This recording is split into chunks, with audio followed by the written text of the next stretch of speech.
नमस्कार। रुद्रा क्लासेस पांडे में मैं दयाशंकर पांडे आप सभी का स्वागत करता हूं।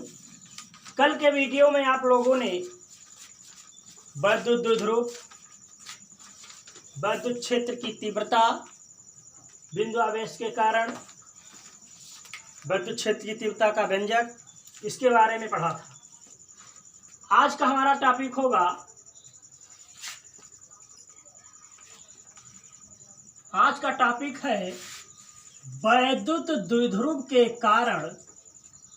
हेडिंग डालेंगे, वैद्युत द्विध्रुव के कारण अक्षीय स्थिति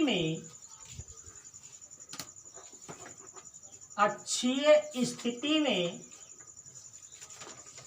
वैद्युत क्षेत्र की तीव्रता। इसका मतलब ये है कि वैद्युत द्विध्रुव के कारण वैद्युत क्षेत्र की तीव्रता दो प्रकार की होती है। एक होती है अक्षीय स्थिति में और दूसरी होती है निरक्षीय स्थिति में, जिसे हम अनुदैर्ध्य स्थिति और अनुप्रस्थ स्थिति भी कहते हैं। जैसे एग्जाम में पूछ सकता है कि वैद्युत द्विध्रुव के कारण अनुप्रस्थ स्थिति में वैद्युत क्षेत्र की तीव्रता का व्यंजक लिखिए। तो अनुप्रस्थ स्थिति का मतलब हुआ कि अक्षीय स्थिति में वैद्युत क्षेत्र की तीव्रता का व्यंजक बताइए क्या होगा। तो इसके लिए माना एक वैद्युत द्विध्रुव AB है जो -Q तथा +Q आवेश से बना है। किन आवेशों से बना है? -Q और +Q। वैद्युत द्विध्रुव AB के बीच की दूरी हमारी है 2L मीटर। वैद्युत द्विध्रुव के बीच की दूरी क्या है? 2L metre. वैद्युत द्विध्रुव किसी ऐसे माध्यम में स्थित है जिसका परावैद्युतांक K है। हमने कल अभी बताया था कि किसी भी पदार्थ को रखने के लिए एक माध्यम का होना आवश्यक है। तो यह पदार्थ, यह द्विध्रुव जिस माध्यम में रखा है उसका परावैद्युतांक K है। द्विध्रुव का मध्य बिंदु मान लेते हैं क्या है? O है। तो द्विध्रुव के मध्य बिंदु O से R दूरी पर अक्षीय स्थिति में एक बिंदु P है जिस पर वैद्युत क्षेत्र के तीव्रता की गणना करनी है। ये अक्षीय स्थिति में एक बिंदु हमने P माना जिस पर हमें वैद्युत क्षेत्र के तीव्रता की गणना करनी है।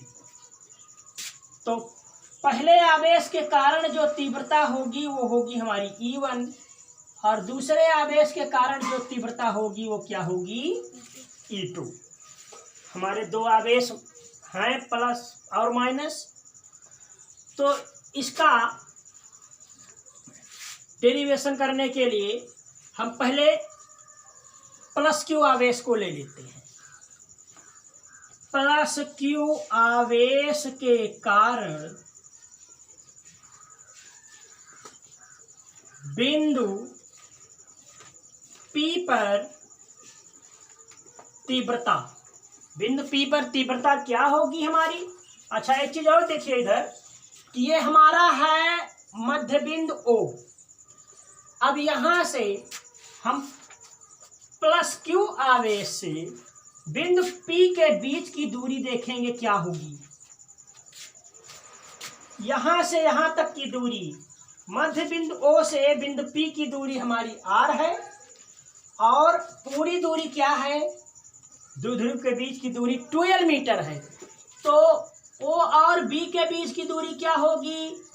L metre. O और A के बीच की दूरी क्या होगी? L metre. L और L दोनों मिल करके ही बनाएगा 2L मीटर। बात समझ गए?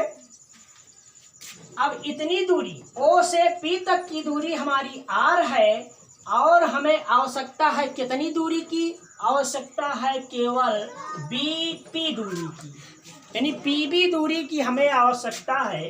तो PB की दूरी होगी R - L। पीवी की दूरी क्या होगी, आर माइनस एल। आर से हम एल निकाल लेंगे तब इतनी दूरी हमें पता चल जाएगी। ठीक, और माइनस क्यू आवेश यानी बिंदु ए से पी की दूरी क्या होगी, यहां से यहां तक की दूरी आर है और इतनी दूरी हमारी क्या है, एल है। तो इतनी दूरी क्या हो जाएगी, R plus L. R plus L कहां से कहां तक की दूरी होगी, बिंदु ए से पी तक की दूरी। अब हमने प्लस क्यू आवेश के कारण बिंदु पी पर तीव्रता ले लिया। जब दो तीव्रताएं हैं तो ये होगा हमारा E1। E1 बराबर तीव्रता हम का व्यंजक हमने क्या पढ़ा था, 1/4πε0 k into Q by R square, मतलब दूरी का स्क्वायर, और दूरी यहां पर क्या है, आर माइनस एल है। तो ये हमारी हो जाएगी आर माइनस एल का होल स्क्वायर।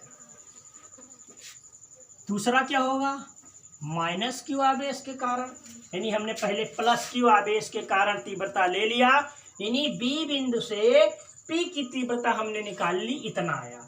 अब ए बिंदु से पी पर जो तीव्रता होगी उसको निकालेंगे।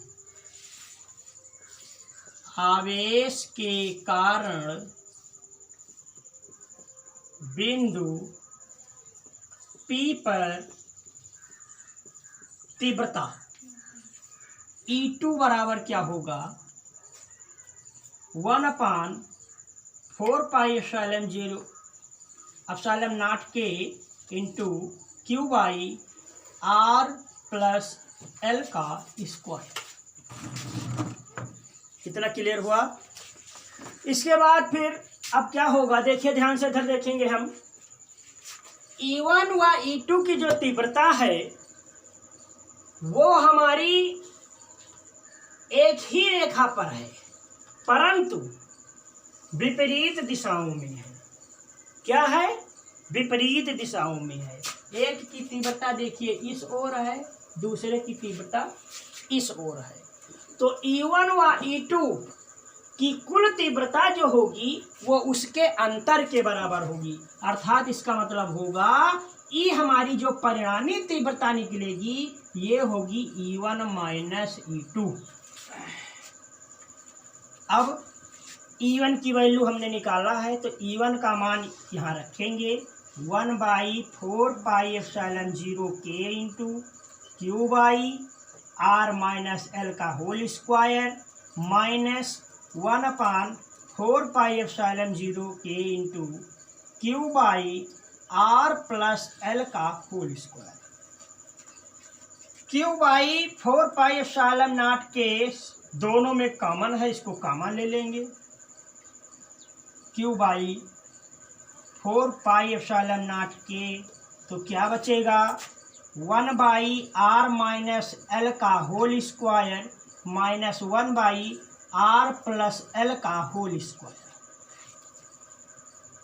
क्यू बाई 4πε0 के इसमें क्या करेंगे, गुणा कर देंगे, तिर्यक गुणा करेंगे। तो ये क्या होगा, r प्लस एल का whole square minus r minus L का whole square upon r minus L का whole square into r plus L का होल स्क्वायर। इतना क्लियर हुआ। इसकी इससे गुणा करेंगे, इसकी एक से गुणा करेंगे, इन दोनों का गुणा कर देंगे। लिख दिया। अब आगे देखिए क्या होगा, E इक्वल क्यू बाई 4πε0 के a प्लस बी, इसको a मानेंगे, इसको b मानेंगे।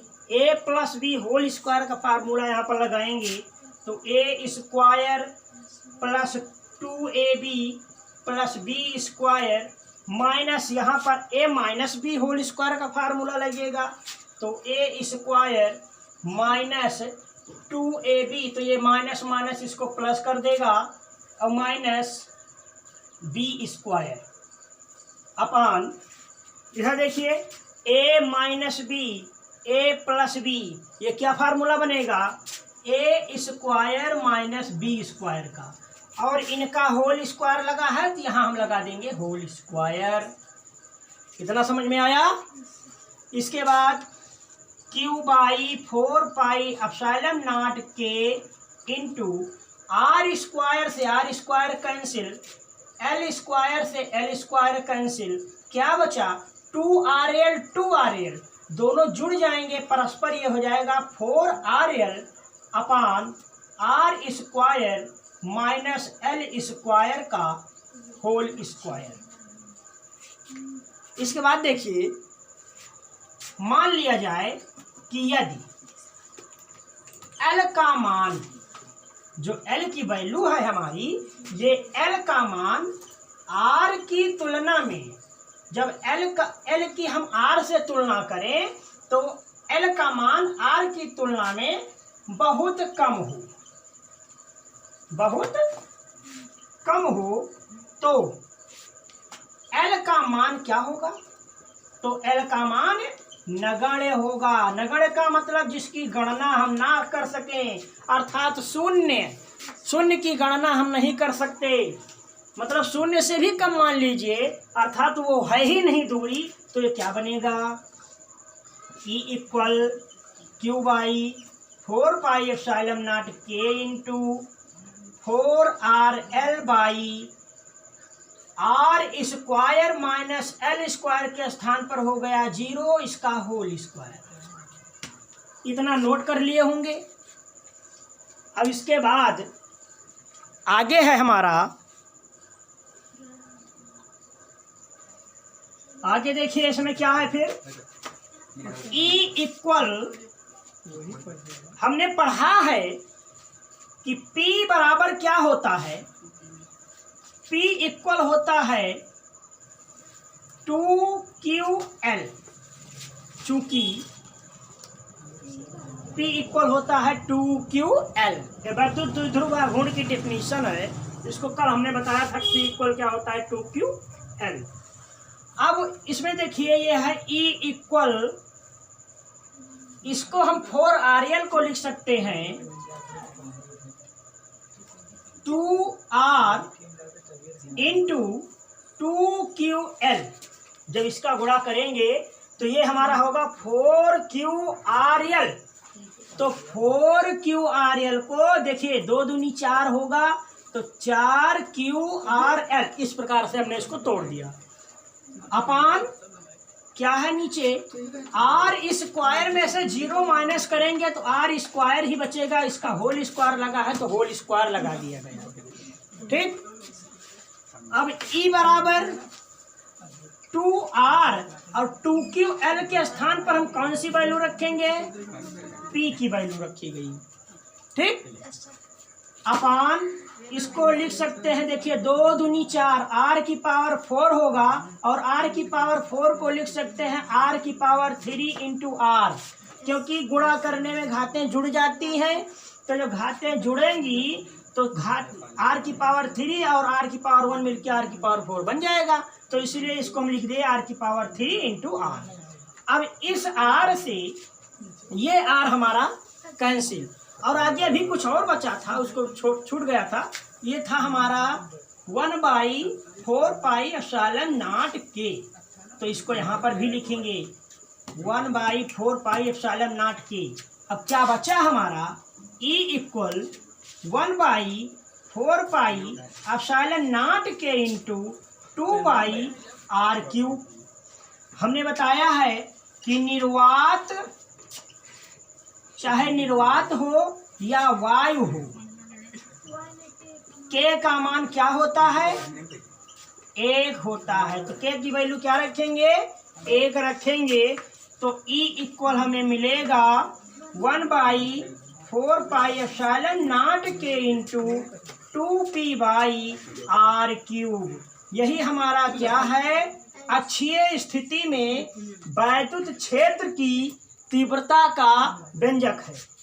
क्या है, E equal 1/4 pi epsilon not into 2p/r³ Newton प्रति कूलम। इसको नोट कर लेंगे। और आज के इस वीडियो में सिर्फ इतना ही। इसका अगला टॉपिक है निरक्षीय स्थिति में वैद्युत क्षेत्र की तीव्रता। तो निरक्षीय स्थिति में वैद्युत क्षेत्र की तीव्रता का व्यंजक लेकर के हम फिर कल आप लोगों के सामने उपस्थित होंगे। इसके पहले यदि हमारा यह वीडियो आप लोगों को पसंद आया हो तो हमारे इस वीडियो को लाइक कर दीजिएगा, अपने दोस्तों में शेयर कर दीजिएगा और कमेंट में ये ज़रूर बताइएगा कि हमारा वीडियो आपको कैसा लगा। धन्यवाद।